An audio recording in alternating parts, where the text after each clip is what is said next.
খবর শুনছেন Bardhaman news TV YouTube channel থেকে। আজকের বিশেষ খবর হলো, তিহার জেলে কারা যাবে লম্বা তালিকা তুলে ধরতেন সুকান্তর পাল্টা জবাব কর্মীদের। 21শে জুলাইয়ের মঞ্চেই তৃণমূলে যোগ দিতে চান দুই বিজেপি সাংসদ। বিস্ফোরক কুণাল। রাষ্ট্রবাদী মুসলিম চাই না, সংখ্যালঘু ভোট চাই না, লোকসভায় ভরাডুবির পর বিস্ফোরক শুভেন্দু। রাজ্যকে 1000 কোটি টাকা ফান্ড দিল না মোদী সরকার, কেন? শুভেন্দু অধিকারী বিজেপি সংখ্যালঘু মোর্চা তুলে দিতে বলেছেন। দলের অন্দরেই বিতর্ক। শুক্রবার থেকেই আবহাওয়ায় আসবে বড় বদল। সমস্যায় পড়তে না চাইলে জানুন আপডেট। প্রিয় দর্শক, আপনাদের কাছে একটি বিশেষ অনুরোধ, এই ভিডিওটি 5 মিনিট শোনার পরে কমেন্ট করে জানাবেন আপনাদের মতামত। আসছি বিস্তারিত খবরে। ইডি সিবিআই নির্ভরতা থেকে বেরিয়ে এসে সংগঠনকে মজবুত করার উপর জোর দিয়েছিলেন সুকান্ত মজুমদার। এ নিয়ে দলের কর্মী সভায় তিনি বেশ জোর গলায় পরামর্শ দিয়েছিলেন। কিন্তু দলের অন্দরে এখন বিজেপির রাজ্য সভাপতি সুকান্ত মজুমদারের সেই বক্তব্যকে ঘিরেই উঠছে প্রশ্ন। কারণ নির্বাচনের আগে একের পর এক সভায় সিবিআই ইডির প্রসঙ্গ তুলে তৃণমূল নেতাদের চমকাতেন বিজেপি নেতারা। সেই দলে সুকান্ত নিজেও ছিলেন। সেক্ষেত্রে ভোট দলের খারাপ ফল হওয়ার পরে এখন সব দায় কেন দলের কর্মীদের উপর চাপিয়ে দেওয়া হচ্ছে তা নিয়ে উঠছে প্রশ্ন। তিহার জেলে কে যাবে আপনারাই তো বলতেন, সুকান্তর পাল্টা জবাব দিচ্ছেন কর্মীরা। দলের অনেকেই এখন প্রশ্ন শুনছেন কারা কারা জেলে যাবে তার একেবারে লম্বা তালিকা তুলে ধরতেন সুকান্ত মজুমদার নিজেই। সভা সমিতিতে তাদের বক্তব্যের একটা বড় অংশ জুড়ে থাকতো এই ইডি সিবিআই এর প্রসঙ্গ।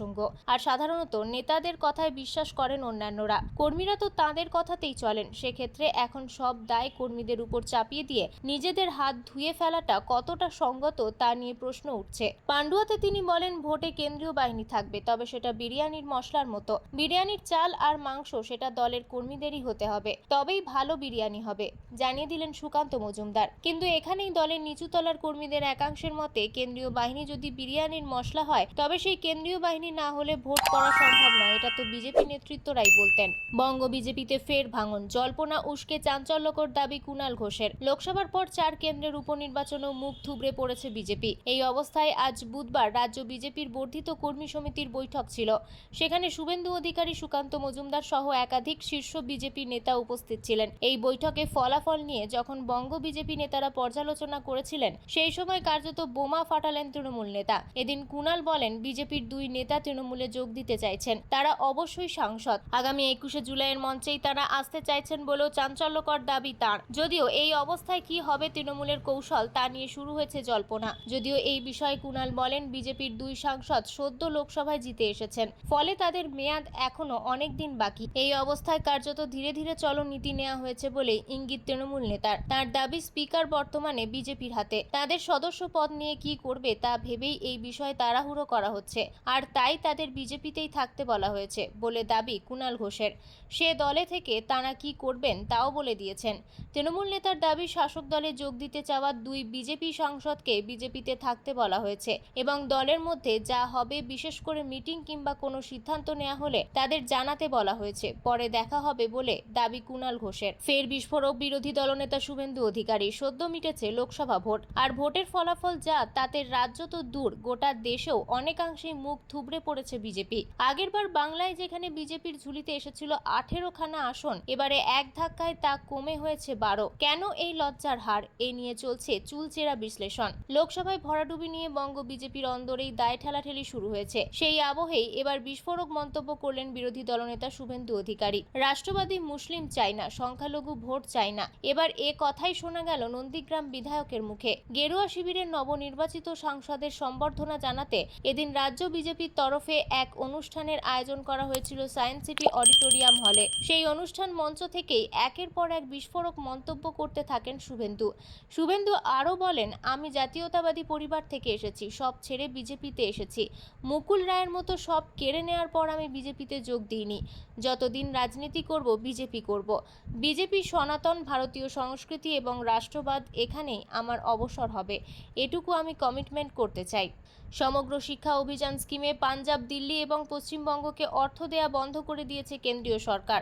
বলা হচ্ছে, সমগ্র শিক্ষা অভিযানের অধীনে এই 3 রাজ্যকে তহবিল দেয়া বন্ধ করে দিয়েছে কেন্দ্রীয় সরকার, কারণ এই রাজ্যগুলি কেন্দ্রীয় সরকারের PMSHRI প্রকল্পে যোগ দিতে অস্বীকার করেছে।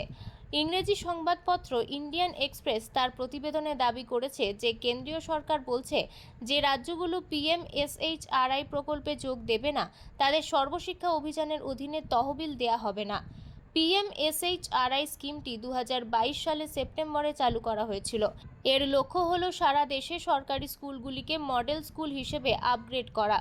প্রায় 2 বছর আগে চালু হওয়ার পর থেকে প্রায় সব রাজ্যই এই প্রকল্পে যোগ দিয়েছে, তবে তামিলনাড়ু, কেরল, দিল্লি, পাঞ্জাব এবং পশ্চিমবঙ্গ এখনও এতে যোগ দেয়নি। তামিলনাড়ু এবং কেরল এই প্রকল্পে যোগ দেওয়ার ইচ্ছে প্রকাশ করলেও দিল্লি, পাঞ্জাব এবং পশ্চিমবঙ্গ স্পষ্টতই প্রত্যাখ্যান করেছে। ইন্ডিয়ান এক্সপ্রেস তার প্রতিবেদনে দাবি করেছে যে পিএমএসএইচআরআই প্রকল্পে যোগ না দেওয়ার কারণে কেন্দ্রীয় সরকার গত 3টি ত্রৈমাসিক ধরে সর্বশিক্ষা অভিযানের অধীনে দিল্লি, পাঞ্জাব এবং পশ্চিমবঙ্গকে টাকা দেয়নি। প্রতিবেদন অনুসারে এই রাজ্যগুলি অক্টোবর থেকে ডিসেম্বর, জানুয়ারি থেকে মার্চ এবং এপ্রিল থেকে জুন ত্রৈমাসিকে টাকা পায়নি। কর্তারা বলেছেন যে দিল্লি 330 কোটি টাকার বেশি, পাঞ্জাব 515 কোটি টাকার বেশি এবং পশ্চিমবঙ্গ 1000 কোটি টাকার বেশি পায়নি। প্রধানমন্ত্রী নরেন্দ্র মোদীর স্লোগান সবকা সাথ সবকা বিকাশ। এদিকে বাংলার বিরোধী দলনেতা বলছেন সবকা সাথ সবকা বিকাশ আর বলবো না। সায়েন্স সিটি অডিটোরিয়ামের মঞ্চে এই কথা বলেছেন শুভেন্দু অধিকারী। জো হামারা সাথ হাম উনকা সাথ নতুন এই স্লোগান দিয়েছেন তিনি, আর সেই স্লোগান ঘিরে তৈরি হয়েছে বিতর্ক। প্রধানমন্ত্রী নরেন্দ্র মোদী স্লোগান মানতে চাইছেন না শুভেন্দু অধিকারী। নতুন স্লোগান রাজ্যে প্রতিষ্ঠিত করতে চাইছেন তিনি। ভারতবর্ষের সব মানুষের উন্নয়নের জন্য প্রধানমন্ত্রী কাজ করছেন, সেখানে এমন এক পেশে স্লোগান কেন, সেই প্রশ্নই উঠছে। বাংলায় সংখ্যালঘু ভোট বিজেপি পায়নি। লোকসভা নির্বাচনে আসন কমেছে বিজেপির। বিধানসভা উপনির্বাচনেও বিজেপি হেরে গিয়েছে, সেই হারের শোক চেপে বসে আছে। সে কারণেই কি শুভেন্দু এমন বক্তব্য রাখলেন, এমন প্রশ্ন তুলেছে ওয়াকিবহল মহলের একাংশ। বিজেপির সংখ্যালঘু মোর্চা সম্পর্কেও ইঙ্গিতপূর্ণ বক্তব্য রেখেছেন শুভেন্দু অধিকারী। এই বক্তব্য ঘিরে দলের অন্তরেই শুরু হয়েছে জলঘোলা। সংখ্যালঘু ভোট তৃণমূল কংগ্রেস পেয়েছে, রাজ্যের বিজেপির কাছে কেবল হিন্দুদের ভোট গিয়েছে। ধর্মীয় মেরুকরণ ইভিএম মেশিনে দেখা গিয়েছে, সেই কারণে বিজেপি সংখ্যালঘু মোর্চা তুলে দেওয়ার কথা বললেন শুভেন্দু অধিকারী। ধর্মীয় মেরুকরণ বাংলায় এভাবে প্রকাশ্যে দেখা গিয়েছে আগে।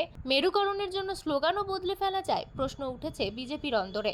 শুভেন্দুর বক্তব্যের বিরোধিতা করলেন বঙ্গ বিজেপি সংখ্যালঘু মোর্চার রাজ্য সভাপতি চার্লস নন্দী। চার্লস বলেন, এটা শুভেন্দুদার ব্যক্তিগত মত হতে পারে, পার্টির মত নয়। মোদিজির নেতৃত্বে সবকা সাথ সবকা বিকাশ স্লোগানে আমরা কাজ করছি। এই পার্টির লাইন থেকে সরছি না।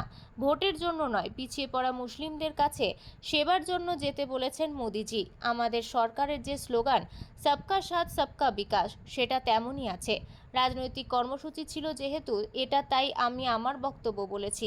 এর সঙ্গে প্রধানমন্ত্রীর স্লোগানকে মেলাবেন না দয়া করে। শেষ লোকসভা নির্বাচনের অভিজ্ঞতা থেকে আমি এ কথা বলছি। শুভেন্দু অধিকারী আরও বলেন, মুসলিমরা বিজেপিকে ভোট দেননি, আমি আমার রাজনীতির দৃষ্টিকোণ থেকে বলেছি।